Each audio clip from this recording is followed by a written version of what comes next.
Okay, it's a little different. It's also a little bit of a different video. We'll start here. If you followed my channel in the past, you've probably noticed that I tend to stray away from being overly negative. Part of this reasoning is that I like to have really fun and entertaining videos, and I've noticed that when me and my friends record games that we don't really like, I tend to not like the footage that comes out. But thinking this through, I'm starting to recognize that maybe that isn't super helpful, and most notably to you, the audience. Now, I love celebrating good games. It's one of my favorite things in the world, but the problem is there just isn't a lot of context between like the games that I love and the games that I don't, and like why that is. So being more critical sometimes helps build trust between you and me so that you can kind of know when I say that I absolutely hate something, you can kind of conceptualize why someone like me wouldn't like it. After all, this video game medium is subjective, so knowing my downfalls will be really helpful to you. So let's get to know each other a little bit. This part isn't scripted. I actually have no idea what I'm about to say here, but to know like my downfalls as a reviewer. So like I tend to not pick stuff where I know that I like just have no patience for. So a lot of the time you probably won't see a lot of RPGs, like especially turn-based stuff. I tend to not have a lot of patience for it. I really like when a game has super satisfying animations and combat. Like combat is usually like the thing that I care about a lot. And one of the biggest things that I like is co-op games. I love spending time with my friends. So a medium like video games is a great way to get to know people and have fun with them. So generally, like I tend to not like really long extended cutscenes when you're in a co-op game because I like to chat with my friends. So I like it to be a lot more gameplay oriented when I'm playing with friends rather than when I'm by myself. I really like a lot of cutscenes. So it kind of just depends on the medium. You don't have to write all this down. There's not going to be a test. I just kind of wanted to ramble at you just a little bit so you can kind of get a very light idea about me. Spark notes. I don't have a lot of patience. So when it comes to games that like tend to like take a long time to get through, or they're just mechanics that take a lot of grinding or stuff like that, I just don't have a lot of patience for them. Just to give you a little bit of context about what we're going to be talking about here in a bit. Yeah, anyway, sorry, that kept going a lot longer than I wanted it to. Why am I saying all of this? Well, I think, why am I saying all of this? Well, I think it's time to finally talk about something I think fucking sucks about games and, well, the industry as a whole, but I'm getting ahead of myself. For those of you who are new to my channel, I review co-op in video games. Not just how I think the games are themselves, but also how they are to play with friends and how you can get set up to play them yourself. And normally with my reviews, I kind of sort each part of the review into categories, but as you can tell, this video is a little different. Today, we're going to be reviewing Shadow of the Erdtree, which, yes, this is still a co-op review. We're going to cue a funny moment right now. Maybe this is Miyazaki's True Bloodborne on PC. No, okay. Don't worry about it. It looked like it was going to suck me off of the edge.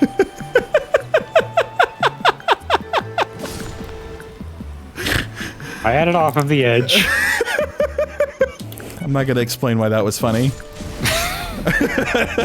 Now, because this is an expansion of Elden Ring, I think it'd be a little redundant to kind of sort this like I normally do, so we're going to play this a little loosey-goosey, as you can probably tell. Now, it's been a few months since Shadow of the Erdtree's kind of been in the public lexicon and been like a hot-button issue. Well, I guess now it's a little bit more relevant again because it's being nominated for Game of the Year, which you'll kind of understand my opinion on that as we go forward, but like, I mean, hey, that works out. But now that's not so intense of a topic, I'd like to delve into what I think needs to be changed from this expansion into future FromSoftware games. Whoa. I'm one of those. I'm one of those things that like sits on the counter of McDonald's you can drop a coin into, and if it lands on the bottom platform, you win something.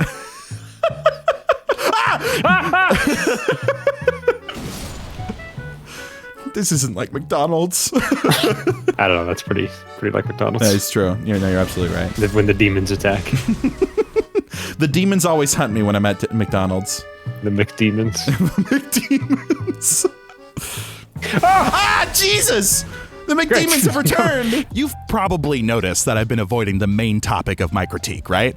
Well, you've probably guessed it at this point, but today we're going to be talking about difficulty. Now, okay, I recognize how this is going to sound, and if a lot of you write me off, I totally understand. The gaming community has been shown time and time again that review outlets and journalists just show questionable competency when it comes to difficult games. We've seen it enough times where, understandably, we don't super trust outlets to be able to give reasonable criticisms to games they clearly don't fully understand. I'm not about to sit here and say, oh, be nicer to IGN. They have earned their reputation, and you can interpret that however you want to. Here's the deal, though. I have beaten all of these games, though.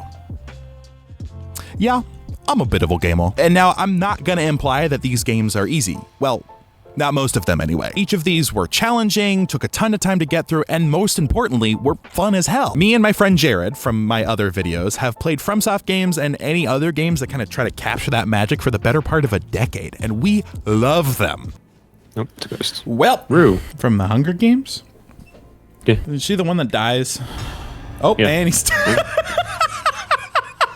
Genuinely, I don't think there's a genre like them, and no one makes them like FromSoftware. And I would say in a ton of ways that this applies to Shadow of the Erdtree. This game is gorgeous, huge, dense, and incredibly varied. Genuinely, I am amazed that this is just a DLC and not a full-ass game, because this has more content than a full-ass game most times. FromSoft has clearly tried to address a lot of the issues that came from vanilla Elden Ring. And yes, all the stuff that you would expect to see is here. The funny messages, the incredible vistas, the armor, the weapons, the enemy design, the just monster scale. It's all here as you would expect, with just more. God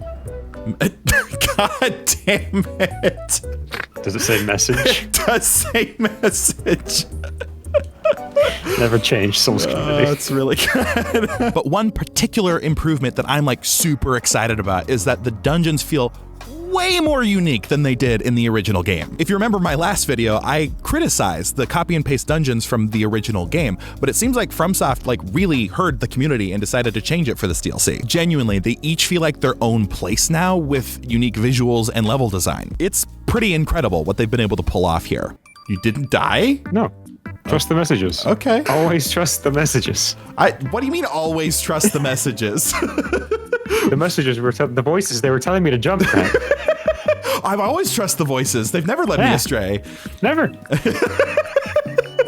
I especially loved all the enemies because, wow, there are a lot of them, and they usually have really cool designs. Let's see, just to name a few, we've got Beyblade Boy, Human Torch, Rockman, Fat Man, and Hippo, among a lot of others. This is one of those DLCs where the quality feels indistinguishable from the main game, and I think this is most notable in the boss design. Now, I already thought that Elden Ring had some of the best boss fights in gaming, but Shadow of the Erdtree really ups the ante in not just the visuals, but also just movesets. My favorite boss of the DLC, Mesmer, starts off a lot like Millennia, but then he turns into a fucking snake, and then he has these giant pythons that come like crashing down at you. Shit's awesome.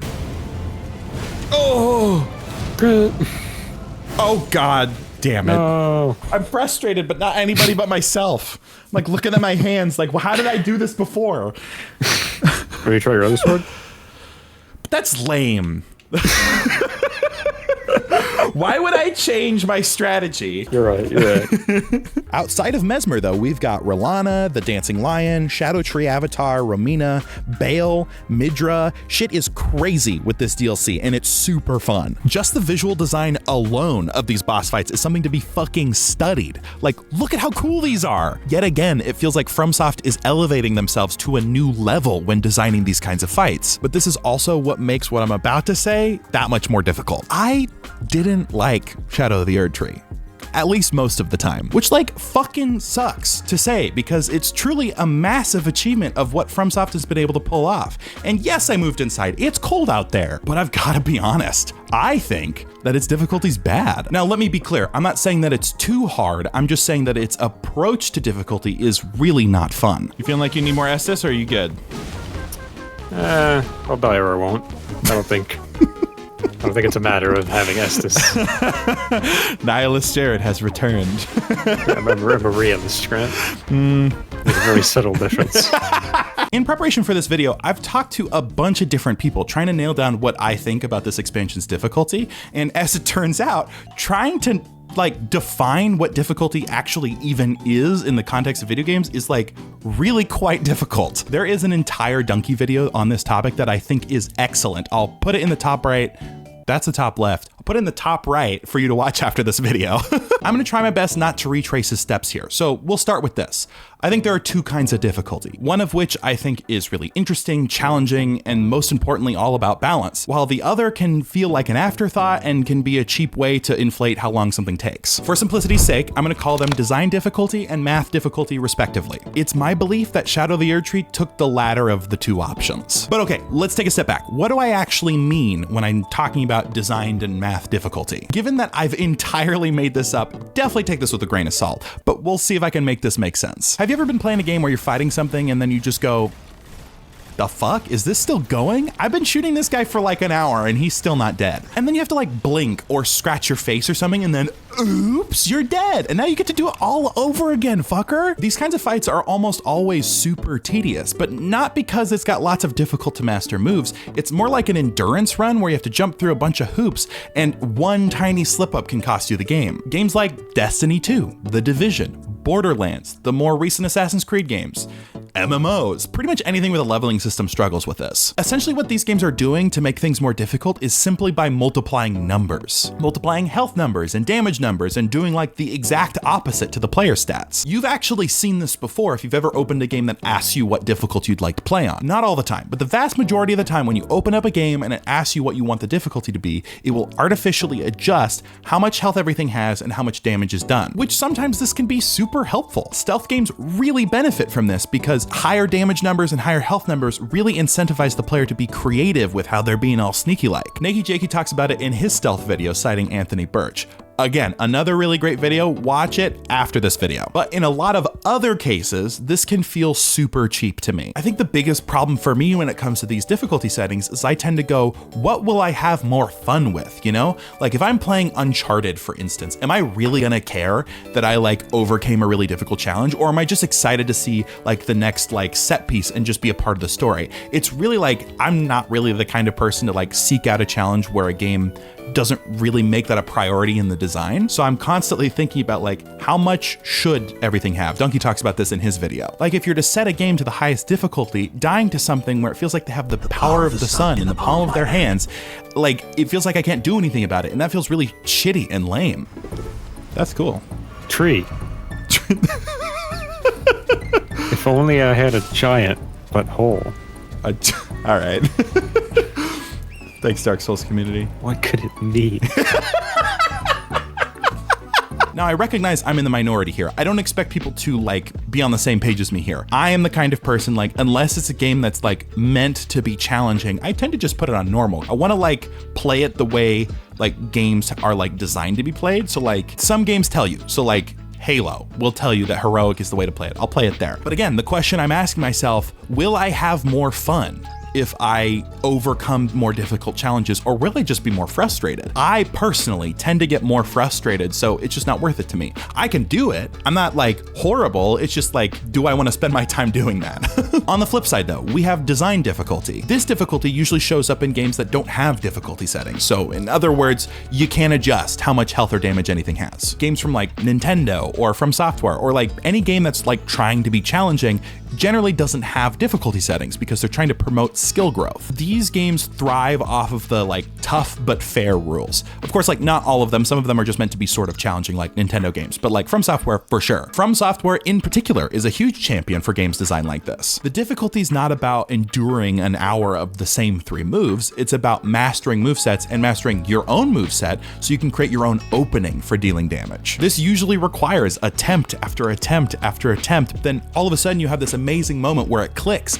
and your brain and your hands are in like perfect sync, and then you absolutely body that boss, which feels incredible. Which, because of this tough but fair rule, if you ever die, you only have yourself to blame. But the opposite is true too. If you overcome a boss, you feel this overwhelming sense of accomplishment because you did that, nobody else. Stop it. I'll get cocky. Fuck you! Yeah! Yes! Oh my god. That was pretty easy. Been trying that boss for 2 hours.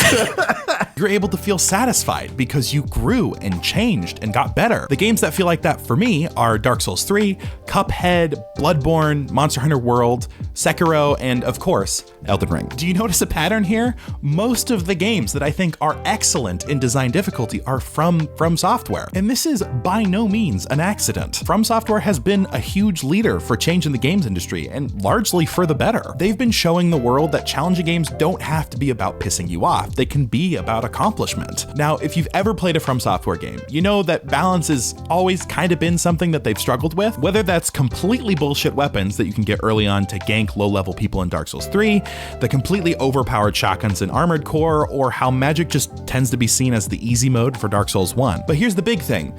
The balance has almost always been in favor of the player. Sure, here and there's bullshit stuff, like how in Dark Souls 1 your sword bounces off of walls and a ton of the levels are tight corridors. Or like how in Demon Souls the levels get harder the more that you die, which if anyone knows who's responsible for that, I want to talk to them. No particular reason, I just want to have a chat, but rarely are these balancing issues really anything to write home about. Bringing this back to Elden Ring, finally, FromSoftware, I think, has reached critical mass when it comes to their balancing problems, which Donkey talks about this in his review of the original game, talking about how the math difficulty is too high. Having super aggressive enemies with crazy combos and unpredictable attacks is the fun kind of difficult, but making those moves hit for your entire health bar is fucking lame and cheap. Which, as someone who makes videos around co-op games, I never really ran into that. But that changed with Shadow the Erdtree. Shadow the Erdtree has enemies that have the most overinflated health and damage I have ever seen in a Souls game. And it's not just the bosses, it's every enemy that you come across. Moonrithel. Oh, it's like the brother or something of the one we fight before, what's her face? Renala. Oh. Okay. Okay, all right. He's a little powerful. See this little guy with the torch? Oh, look at how cute he is. Yeah, you're actually his bitch now. And of course, this has always been a part of Souls games. Every enemy has always had the ability to kill you. But because FromSoft took the math difficulty approach, instead of every enemy needing to just be respected, I actively fear worms. Like immediately after starting the game, we ran into this guy who has infinite poise, so you can't really make it opening. He has 1,000,000 health and he can drop you in a single move. Oh God, oh God, oh God. Will it blend the tarnished? The answer is, shit. The answer is yes.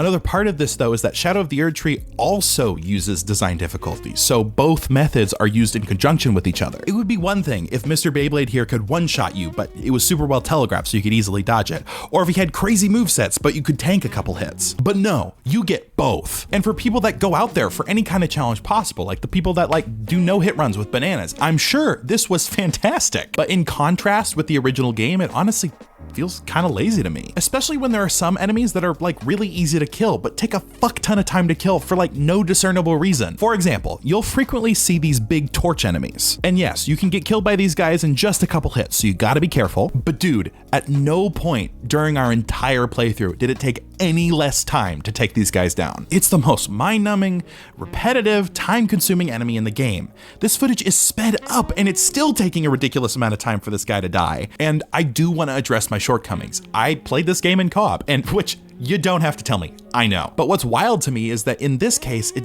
didn't really feel like much of an advantage. I have played many a Souls game and a bunch of them in co-op, and in pretty much every case, co-op has made them easier. It never caused my enjoyment to diminish, but it definitely was an easier time. Oh God. Oh fuck. Help!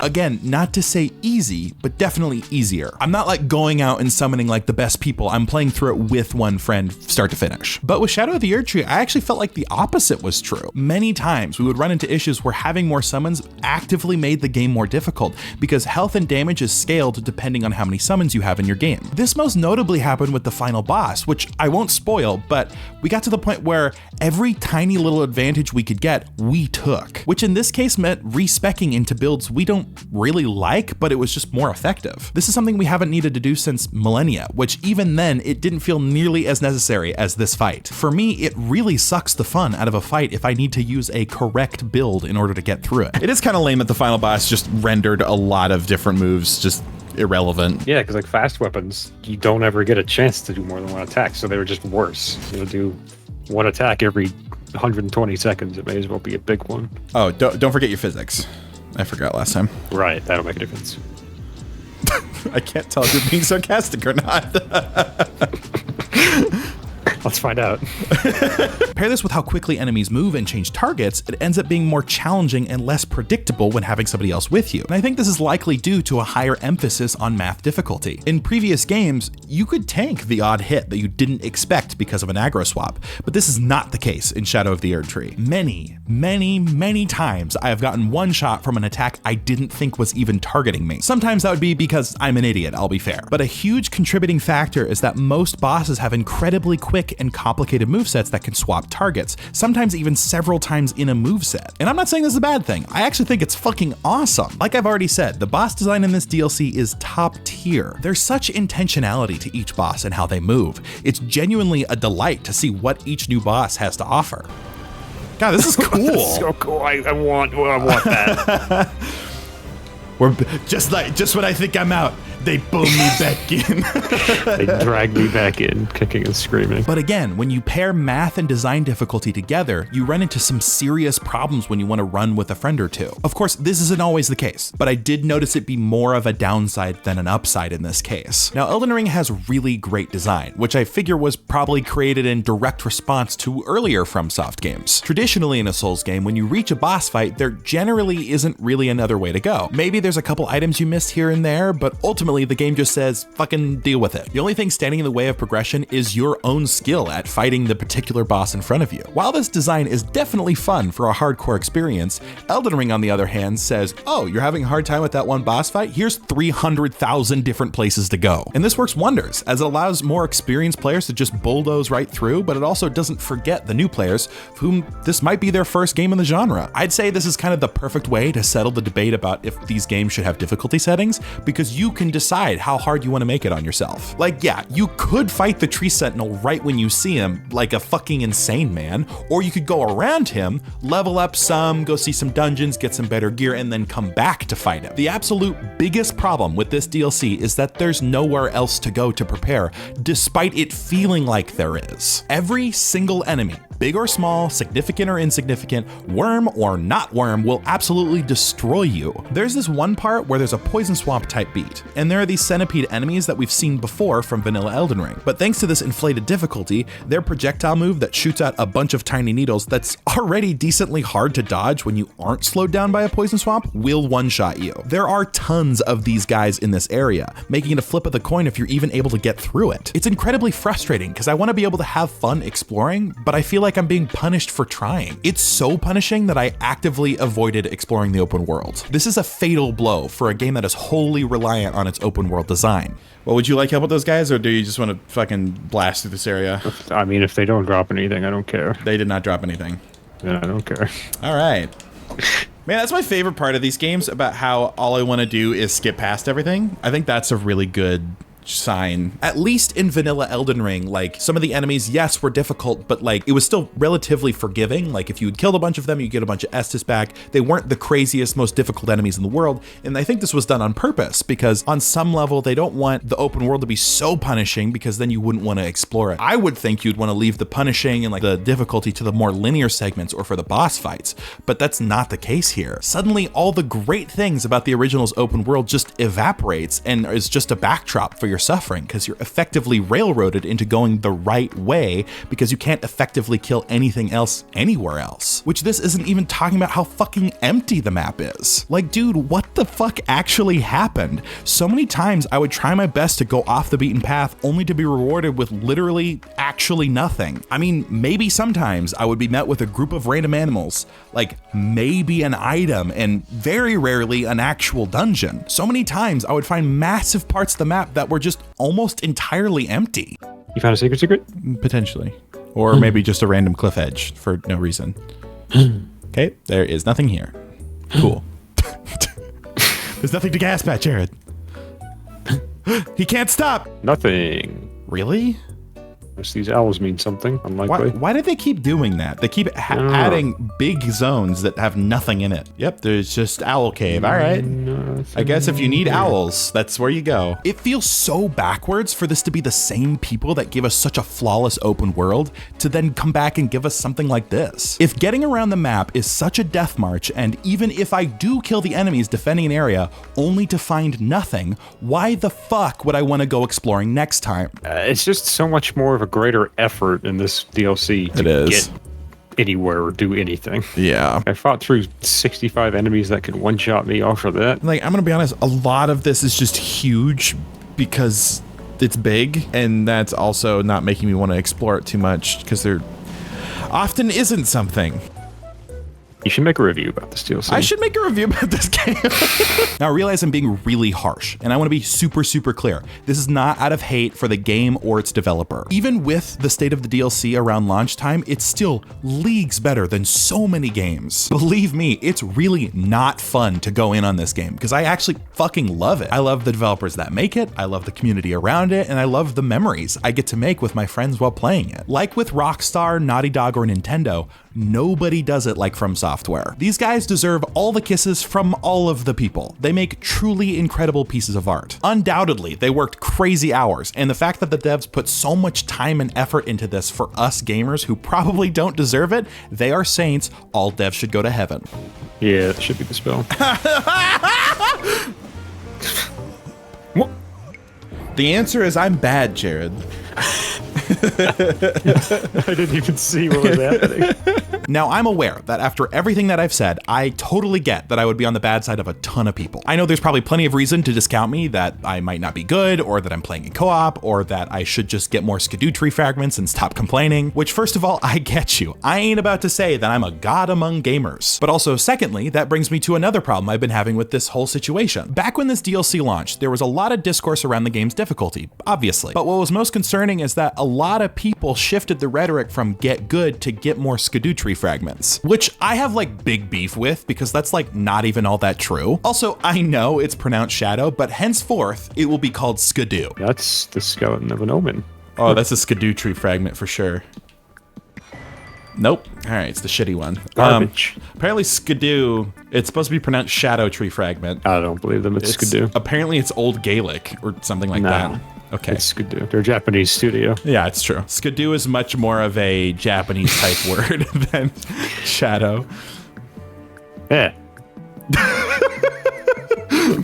Skadoo! Even if though it doesn't make any sense, I believe that they meant shadow if they didn't also use the word shadow in the game. Yeah, right? I know, it's... my guess it is shadow, but I don't know. It's Skadoo. No, it's Skadoo. Remember how in every Souls game from before you level up via souls that you get from killing enemies? Shadow the Erdtree comes in and says, Those are fucking worthless to me. Come try my new house blend. Souls now actually do nothing in the way of helping you get stronger. Now all they do is help you with scaling, upgrading weapons, or buying items. The actual way to get stronger is via these items called Scadutree Fragments. Each of them contributes to your Scadutree level. Each level ups all of your relevant stats for not dying, like health and damage. Now, this idea for not using souls for the DLC does make some level of sense. The idea is that so everyone who starts it kind of starts on a reasonably level playing field. However, as interesting as this is for a DLC, it completely spits in the face of the genius leveling design that these games have stuck with this whole time. A huge problem with Scadutree Fragments being how you level up is that you have to go out and find them. And it's not because you don't know where they are, it's because they're usually behind enemies that you just aren't prepared to fight at such an early level. So either you suffer and beat your head against a wall through each area, or you speedrun through areas without really getting to enjoy them, desperately looking for the next upgrade material. In the other games, or even Elden Ring, if you truly needed to boost yourself up, all you would need to do is grind some enemies for souls, level up a few times, and you were golden.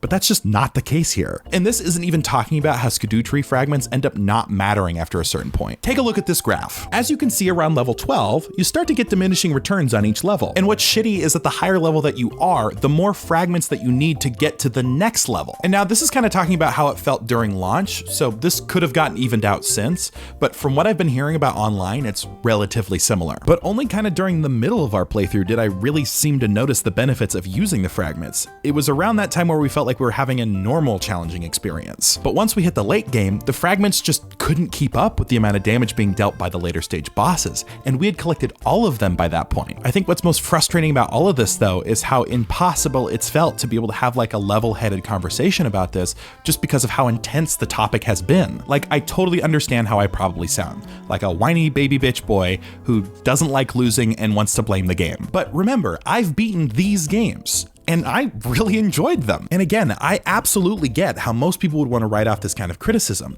as there's plenty of people who are genuinely not willing to dig deep and get better at the game. See previous example. But what sucks is that now we're so used to writing people off complaining about difficulty that when there's an actual problem that needs to be fixed, it becomes effectively impossible to be able to convey that. I don't hate difficulty. I don't even hate games that try to make me mad. But what I do hate is when math difficulty is used as a patch job instead of making a game an actually fun challenge, which in this case completely stomps on all of the smart design choices that vanilla Elden Ring had. The open world is a death march to explore with nothing to find. The difficulty railroads you into a linear path and limits the kinds of weapons and approaches you can use. And most damning of all is I never felt satisfied when I beat a boss. When we did finally beat that final boss, I didn't feel joy. I was just glad that it was over. I'm the Amazing Gap, and thanks for watching.